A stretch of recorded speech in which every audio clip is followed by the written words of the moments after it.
안녕하십니까. 2022년 10월 24일 월요일입니다. 코패스 동반자 채널에서 오늘은 무인 정찰기와 군집 위성을 무력화시키는 가공할 기동 위장 체계, 이런 주제로 말씀을 드리도록 하겠습니다. 제목에서 말씀드린 것처럼 기동 위장 체계입니다. 그러니까 움직이는 장비에다가 위장을 한다는 것입니다. 고정되어 있는 그런 진지 같은 곳이 아니란 이야기죠. 이게 왜 문제가 될까? 여기에 우리 대한민국 국민들의 명줄도 달려있다고 할 수가 있습니다. 기동 위장 체계에 대한 연구는 역사가 깊습니다. 1960년대부터 연구를 하기 시작했지만 이게 소재를 개발해야만 가능한 것이기 때문에 발전 속도가 더뎠지만 이제는 소재들이 많이 개발됐기 때문에 그 위력이 나타나고 있는 겁니다. 미국이 과거에 서독 군대와 레오파드2 전차와 M1A1 전차와 AH-64 아파치 편대를 갈라가지고 모의 전투를 한 적이 있었습니다. 그러니까 독일은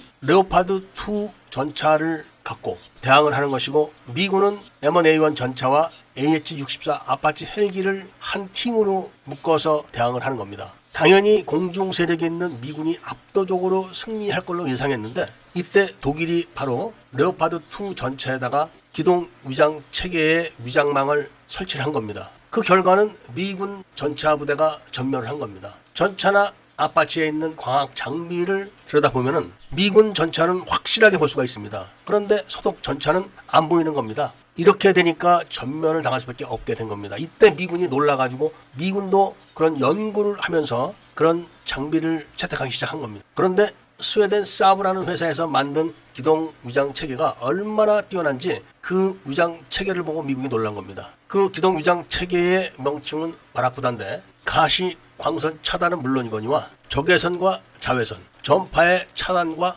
변조, 이런 능력이 있기 때문에 그동안 개발됐던 모든 군용 센서들을 다 마비시킬 수 있다는 겁니다. 그냥 알기 쉽게 이야기한다면 지상의 스텔스 전투기 같은 장비를 하나 만들어 놓는 겁니다. 그러니까 간단히 얘기하면 전차에다가 바라쿠다 기동 위장 체계의 망을 부착을 하게 되면 찾을 수가 없는 겁니다. 물론 가격이 굉장히 비싸고 설치하는 것도 쉽지가 않다고 합니다. 그러니까 미래 전쟁은 돈 없는 군대는 전쟁을 할 수가 없다, 이런 이야기가 되는 겁니다. 미국 같은 나라도 모든 전차 부대에게 다 지급을 할 수가 없으니까 선봉 전차 부대에만 지급을 하는 그런 방식으로 지금 서서히 보급을 하고 있다고 합니다. 그러니까 일반 다른 가난한 나라는 꿈도 꾸지를 못하는 겁니다. 우리나라도 개발한다고 하지만 기술력이 따라가지 못하는 겁니다. 호주에서 지금 성능 시험을 했던 레드백 장갑차도 호주의 한 업체가 이런 위장망을 만들어서 레드백에 장착을 해가지고 시험을 했었습니다. 물론 그 위장망은 완벽한 것은 아닙니다. 호주의 그런 위장망 제작 업체 기술이 완벽하지가 못했기 때문에 그런 거죠.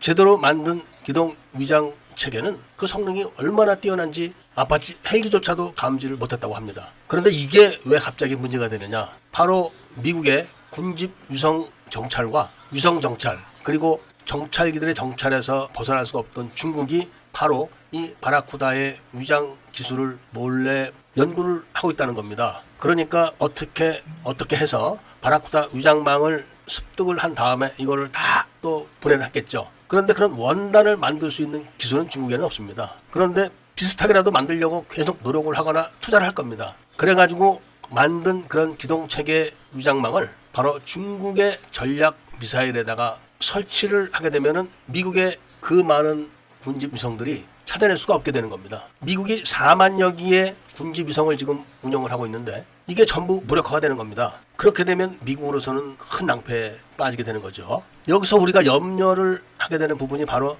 중국이 이 기술을 북한에 넘겨주게 되면은 대한민국은 그야말로 자다가 핵폭탄에 맞아서 언제 사라질지도 모르는 나라가 되는 겁니다. 대한민국의 킬체인 시스템이라는 것이 북한 핵무기를 24시간 감시하면서 발사 징후가 보이게 되면은 상승 단계와 최고점, 그리고 하강 단계로 나눠서 요격을 하거나 선제 타격을 하는 방법입니다. 그런데 이런 기동 위장 체계를 도입을 해가지고 설치를 하게 되면은 탐지 자체를 못하게 되는 거죠. 물론 중국이 몰래 기술을 훔쳐다가 연구를 하기 때문에 그 많은 센서 중에 한 가지만 놓쳐도 위장이 불가능합니다. 그러니까 미국은 이걸 막기 위해서 비밀리에 또 다른 방식의 센서를 개발을 하고 있을 겁니다. 중국이 살아남고 미국에 타격을 주기 위해서 천문학적인 돈을 투자해가지고 기동 위장 체계를 연구를 하는 것 대비해서 미국이 비밀리에 신형 센서를 개발해 놓는다면 모두 다 물거품이 되는 거죠. 반면에 미국이 신형 센서를 개발하지 못하게 되면 미국이 또 그렇게 되는 겁니다. 지금은 위장 기술의 발달로 인해 가지고 위장 기술이 국가